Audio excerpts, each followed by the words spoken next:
हाँ तो बच्चों, आज हम पढ़ेंगे और the basis of the status of development. ठीक है।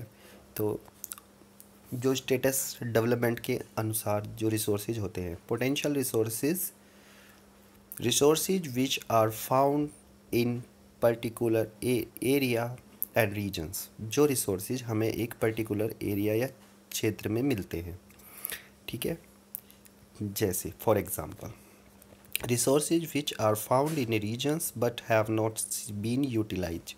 For example, the western parts of India, particularly Rajasthan and Gujarat, have enormous potentials for the development of wind and solar energy, but so far these have not been developed properly. ठीक है। यानी कि जो resources कहीं में गुजरात में मिलते हैं, ठीक है, राजस्थान में मिलते हैं, पर क्या है कि उनका पर्टिकुलर यूज़ नहीं हो पाता। राजस्थान में मिलने वाले रिसोर्सेज कौन से होते हैं? Solar energy. ठीक है, हम वहाँ पे उनका सोलर पैनल लगा के उनका यूज़ नहीं कर रहे हैं। और गुजरात में विंड एनर्जी का हम यूज़ कर सकते हैं, क्योंकि वहाँ पे बहुत ज़्यादा ठंडी हवाएं चलती हैं। ठीक है, तो हम उसको पूरी तरह से यूज़ नहीं करते। ठीक है। Develop resource, developed resources. Developed resources which are the survey and their quality and quantity have been determined for utilizations. The development of resources depend on technology and level of their feasibility. ये resources वे होते हैं जो सर्वे के आधार पर किए जाते हैं और इनकी क्वालिटी और क्वांटिटी बहुत ज़्यादा अच्छी होती है। ठीक है। ये क्या है? यूटिलाइजेशन यानी कि इस्तेमाल के आधार पे इनको हम करते हैं। ठीक है। और इसको पूरी तरह से देखो, इन रिसोर्सेज को हम पूरी तरह से यूटिलाइज नहीं करते। ठीक है। और ये टेक्नोलॉजी से प्राप्त किए जा सकते हैं और फिजिबिलिटी आसानी से यूज किए जा सकते हैं। ठीक है। फिजिबिलिटी होती है सुगमता, आसानी से यूज़ किया जाना किसी भी चीज़ को। ठीक है। अब आ जाओ अगला, स्टॉक। स्टॉक क्या होते हैं? What is the meaning of stock? Stock का मतलब होता है किसी भी सामान को एक कलेक्शन फॉर्म में रखना, किसी भी चीज़ को स्टॉक की फॉर्म में रखना। ठीक है। For example, materials in our environment which have the potential to satisfy human needs, but human being not have the appropriate technology access these. ठीक है। जो मटेरियल प्रकृति में क्या है, अवेलेबल है, पर मनुष्य उसका टेक्नोलॉजिकल नहीं निकाल सकता, टेक्नोलॉजिकल यूज़ नहीं कर सकता। फॉर एग्ज़ाम्पल, जैसे कि मैं आपको बता रहा कि for example, water is a compound of a two gases, hydrogen and oxygen. जिस प्रकार से आपको पता ही है कि वाटर क्या है, एक प्रकार का कंपाउंड है, यानी कि इसके अंदर हाइड्रोजन भी है और ऑक्सीजन भी है। ठीक है। Hydrogen can be used A resources of energy, यानी कि जो हाइड्रोजन है वो पूरी तरह से क्या है, वो एक बहुत बड़ा सोर्स है एनर्जी का, जिससे हम हाइड्रोजन से चलने वाली गाड़ियाँ बना सकते हैं, हाइड्रोजन चलने वाले प्लेन बना सकते हैं, है ना। ठीक है। But we don't have advance technical know how to use it, the purpose hence it can be consider as a stock. हमारे पास हाइड्रोजन का स्टॉक है। देखा होगा आपने, जितने भी हमारे ग्लेशियर हैं, बर्फ़ के पहाड़ हैं, ये क्या है, इन पे बहुत ज़्यादा हाइड्रोजन है। पृथ्वी पे टोटल अर्थ पे 75% हाइड्रोजन है। और इतने रिसोर्सेज हैं हाइड्रोजन के कि हम हाइड्रोजन को पूरी ज़िंदगी, जब तक पृथ्वी रहेगी, जब तक पृथ्वी सूरज चांद रहेगी, जब तक वो ख़त्म नहीं हो सकते। और हाइड्रोजन का यूज सबसे ज़्यादा कौन सा देश कर रहा? और हाइड्रोजन इको फ्रेंडली गैस भी होती है। और हाइड्रोजन का इस समय सिर्फ एक ही, 2 या 3 ही देश कर रहे, रशिया और अमेरिका। और रिनेदु जीरियो में, यानी कि जब पृथ्वी सम्मेलन हुआ एनवायरनमेंट के रिगार्डिंग, तो अब जब भारत की तरफ से एक एग्रीमेंट हुआ था उनसे कि भारत को वो टेक्नोलॉजी देंगे, हाइड्रोजन से चलने वाली कार देंगे, और जिससे दिल्ली में 1 लाख कार का एक समझौता हुआ है। ठीक है। चलो, reserves. The what is the meaning of reserve? Reserve like a buffer stock.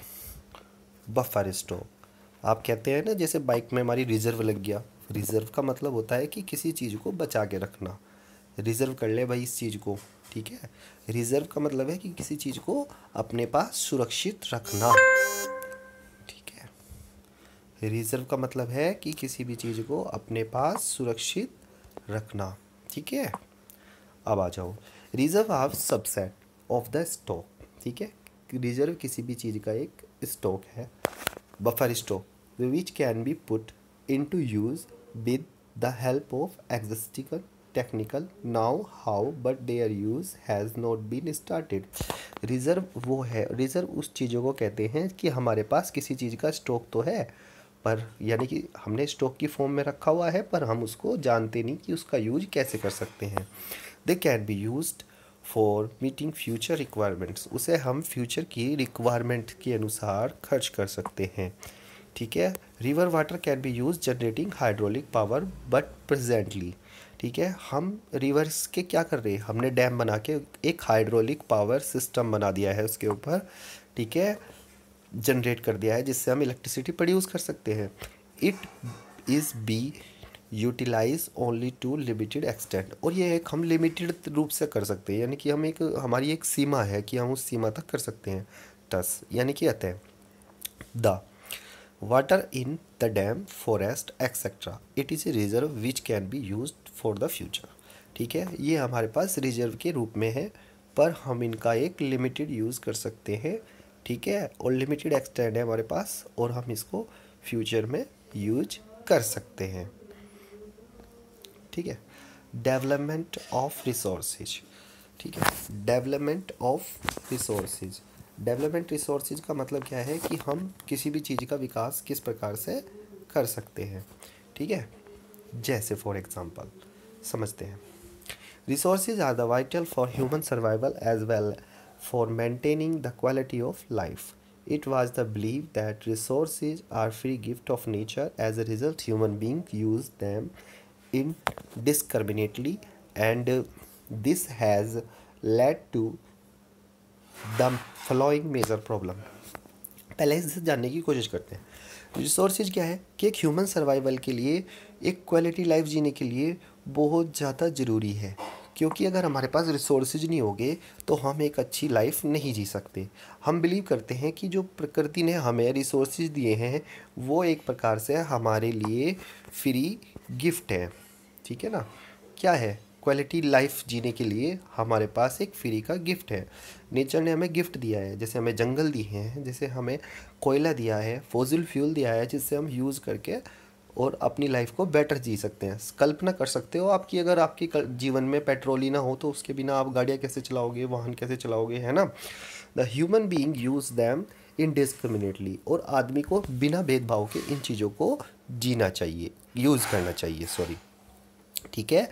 और इसमें क्या है कि इन रिसोर्सेज को यूज़ करने में कुछ मेजर प्रॉब्लम आती है। Depletion of resources for satisfy the greeds a individuals, ठीक है। किसी एक आदमी के कारण या एक देश के कारण रिसोर्सेज का दोहन होने के कारण क्या होगा, समान वितरण नहीं हो पाएगा। मैंने जैसे बताया था आपको कि यदि एक व्यक्ति ही सारे रिसोर्सेज को यूज़ कर लेगा तो फ्यूचर की जनरेशन के लिए कुछ नहीं बचेगा, ठीक है। यदि एक व्यक्ति की आवश्यकता, इसमें कहा गया है कि एक व्यक्ति की आवश्यकता पूरी करने के लिए या उसके लालच की कोई भी सीमा नहीं होती है, ठीक है। इस प्रकार से रिसोर्सेज क्या हो जाएंगे, ख़त्म हो जाएंगे, ठीक है। Accumulation of resources in few hands the which in the turn divide the society segment, ठीक है। और ये rich gets too rich and poor gets too poor, यानी कि अमीर अमीर होता जा रहा और गरीब गरीब होता जा रहा। क्यों, क्योंकि रिसोर्सेज का समान रूप से वितरण नहीं हो पा रहा, ठीक है। सोसाइटी, हमें एक ऐसी सोसाइटी का निर्माण करना पड़ेगा जिससे कि हम अपने रिसोर्सेज को सही तरह से इक्वल करके डिस्ट्रीब्यूशन कर सकें, ठीक है। यानी कि हम सभी को इक्वल चीज़ें रिसोर्सेज दे सके। सपोज़ करो जिसके पास कोई रिसोर्सेज है या टेक्नोलॉजिकल है, उसने तो, उस देश ने तो सारे रिसोर्सेज निकाल लिए और यूज़ कर लिए, जैसे अमेरिका ने। मगर क्या है, दूसरे देशों के पास उसके लिए टेक्नोलॉजी नहीं है, तो वो कैसे यूज़